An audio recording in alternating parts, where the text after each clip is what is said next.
warahmatullahi wabarakatuh. Perkenalkan, nama saya Muhammad Nova Abdullah dan rekan saya bernama John Endra Padaputan Sipayung dan Pramudia Wibowo akan mempresentasikan mengenai use case diagram dan kelas diagram berdasarkan studi kasus sistem pendaftaran mahasiswa baru. Next. Nah, apa itu diagram use case? Diagram use case merupakan pemodelan untuk kelakuan behavior sistem operasi yang akan dibuat. Use case mendeskripsikan sebuah interaksi antara satu atau lebih aktor dengan sistem yang akan dibuat. Diagram ini penting untuk mengorganisasikan dan memodelkan perilaku dari suatu sistem yang dibutuhkan secara serta diharapkan pengguna. Use case diagram menggambarkan fungsi kebutuhan dari perspektif user. Next. Di sini kita ada contoh untuk diagram use case-nya mengenai pendaftaran mahasiswa baru. Dan di sini ada 4 aktor, yakni calon mahasiswa, admin, keuangan, dan akademik. Nah, untuk identifikasinya ada di slide selanjutnya. Untuk identifikasinya, yang pertama namanya yakni sistem pendaftaran mahasiswa baru. Untuk tujuannya, menyediakan layanan berbasis sistem untuk mempermudah proses pendaftaran mahasiswa baru secara terstruktur, efisien, dan terdokumentasi, mulai dari pembuatan akun hingga publikasi hasil seleksi. Untuk deskripsinya, sistem ini bertujuan untuk mengelola seluruh proses pendaftaran mahasiswa baru secara daring. Proses dimulai dari calon mahasiswa membuat akun, mengisi formulir pendaftaran, mengunggah dokumen, melakukan pembayaran, hingga hasil seleksi diumumkan. Sistem juga mencakup interaksi antar pihak seperti admin, keuangan, dan akademik yang bertanggung jawab dalam verifikasi input data, validasi pembayaran, dan penilaian akademik. Untuk aktornya, ada di calon mahasiswa, admin, keuangan, dan akademik. Untuk selanjutnya, saya serahkan kepada rekan saya yang bernama John Endra Padaputan Sipayung. Baik, di sini ada skenario utama. Tujuannya memproses pendaftaran mahasiswa baru dari awal hingga pengumuman hingga selesai secara terstruktur melalui sistem. Aktor utamanya calon mahasiswa, admin, keuangan, akademik. Langkah-langkah skenario utama: 1. Calon mahasiswa mendaftar akun. Calon mahasiswa mengakses pendaftaran, mengisi email, password, identitas dasar. Yang kedua, calon mahasiswa mengisi formulir pendaftaran login sistem. Yang ketiga, calon mahasiswa mengunggah dokumen menggunakan dokumen yang dibutuhkan seperti ijazah, KTP, dan pas foto. Yang keempat, calon mahasiswa melakukan pendaftaran melakukan pembayaran melalui rekening yang ditentukan. Yang kelima, keuangan memverifikasi bukti pembayaran. Pihak keuangan memeriksa bukti pembayaran. Jika valid, sistem mengubah menjadi lunas. Yang keenam, admin memverifikasi data pendaftaran. Yang ketujuh, akademik menentukan jadwal seleksi. Akademik mengatur jadwal seleksi untuk setiap pendaftaran yang valid. Kedelapan, akademik menilai hasil seleksi akademik. Setelah seleksi, hasil ujian diinput oleh akademik. Yang kesembilan, admin mempublikasi hasil seleksi. Kesepuluh, calon mahasiswa melihat status pendaftaran. Calon mahasiswa login ke sistem, melihat status akhir pendaftaran diterima atau tidak diterima. Kondisi akhir, sistem penyimpanan data pendaftaran lengkap. Next. Di sini ada skenario alternatifnya. Tujuannya untuk mengatasi kegagalan login calon mahasiswa ketika mencoba mengakses sistem pendaftaran. Aktor terlibatnya calon mahasiswa. Kondisi awal, calon mahasiswa telah memiliki akun dan berada di halaman login sistem. Langkah-langkah skenario aktif. 1. Calon mahasiswa mengisi formulir login. Yang kedua, sistem melakukan autentikasi, sistem mencocokkan dan login dengan database pengguna. Ketiga, autentikasi gagal. Jika email tidak terdaftar, sistem menampilkan pesan email belum terdaftar. Jika password salah, sistem menampilkan pesan password salah. Coba lagi. Sistem tidak mengizinkan akses ke halaman sistem. 4. Calon mahasiswa mengambil tindakan. Calon mahasiswa dapat memilih mengulang login dengan data yang benar, menggunakan fitur lupa password untuk mengatur ulang kata sandi. 5. Jika beberapa kali login gagal, Sistem dapat membatasi jumlah percobaan login sebanyak 3 kali. Next. Kondisi akhir aktornya. Yang pertama ada kondisi aktor.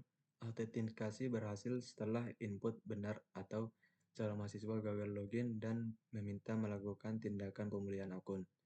Kondisi akhir setiap aktor. 1. Calon mahasiswa. Kondisi akhirnya akun berhasil dibuat dan didaftar di sistem. Telah mengisi formulir pendaftaran dengan lengkap. Dokumen persyaratan berhasil diunggah. Dapat melihat status akhir pendaftaran diterima atau tidak diterima. Selesai menjalani seluruh proses pendaftaran serta mandiri melalui sistem. Yang kedua, admin. Kondisi akhirnya telah memverifikasi semua data diinput oleh calon mahasiswa. Dokumen persyaratan, formulir pendaftaran, telah diinput data pendaftaran yang valid ke dalam sistem. Tidak ada pendaftaran yang belum diverifikasi atau belum dinilai hasilnya. Yang ketiga, keuangan. Kondisi akhirnya telah memverifikasi seluruh bukti pembayaran dan dari calon mahasiswa. Telah menginput status pembayaran ke sistem lunas atau tidak valid. Tidak ada pembayaran transaksi yang belum diperiksa. Yang keempat, kondisi akhir. Yang keempat, akademik. Kondisi akhirnya telah menentukan jadwal seleksi untuk seluruh peserta yang valid. Telah menilai hasil seleksi dan menginput nilai ke sistem. Semua hasil seleksi sudah tersedia dan digunakan oleh admin untuk publikasi hasil akhir. Next. Nah, selanjutnya untuk kelas diagram akan dilanjutkan oleh rekan saya. Di sini saya akan melanjutkan materi yang dibahas. Apa itu kelas diagram? Kelas diagram adalah jenis diagram struktur dalam UML, Unified Modeling Language, yang menunjukkan kelas-kelas dalam sistem, atribut-atributnya, operasi-operasi, dan hubungan antar objek. Nah, di sini ada kelas diagram sistem pendaftaran. Dan yang pertama ada kelas admin, yang kedua ada kelas mahasiswa, yang ketiga kelas dokumen, yang keempat kelas akademik, yang kelima kelas pembayaran, dan yang terakhir kelas keuangan. Nah, di sini ada penjelasan hubungan generalisasi atau spesialisasi user admin dan pendaftar. Dalam diagram kelas tersebut terdapat kelas user sebagai superkelas dan kelas admin, serta pendaftar sebagai subkelas. Hubungan ini merupakan generalisasi atau spesialisasi yang menggambarkan bahwa admin dan pendaftar adalah turunan atau spesialisasi dari user. Yang pertama, user one admin, artinya seorang user bisa menjadi admin. Jika seorang user adalah admin, maka ia adalah admin tunggal atau satu-satunya dalam konteks peran tersebut.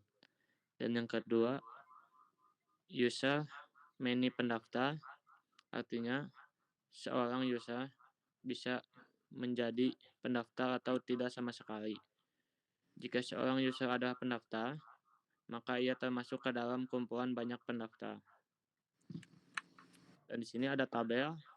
Yang pertama, user to pendaftar, jenis hubungan, generalisasi atau spesialisasi, notasi user many pendaftar, makna seorang user bisa menjadi pendaftar atau tidak jika ia bisa termasuk ke dalam banyak pendaftar. Dan yang kedua, user to admin, jenis hubungan, generalisasi atau spesialisasi, notasi user one admin, makna seorang user bisa menjadi admin dan jika ia dia adalah satu admin tertentu atau tunggal. Dan yang ketiga, pendaftar to berkas. Ini notasi pendaftar many berkas. Makna seorang pendaftar bisa memiliki 0 atau lebih berkas yang diunggah sebagai syarat pendaftaran. Dan yang keempat, pendaftar to pembayaran. Jenis hubungan, asosiasi, notasi pendaftar one pembayaran. Makna Setiap pendaftar harus melakukan 1 kali pembayaran. Dan yang terakhir, yang kelima, pendaftar to seleksi. Jenis hubungan, asosiasi, notasi, pendaftar, one seleksi. Makna, setiap pendaftar mengikuti satu proses seleksi.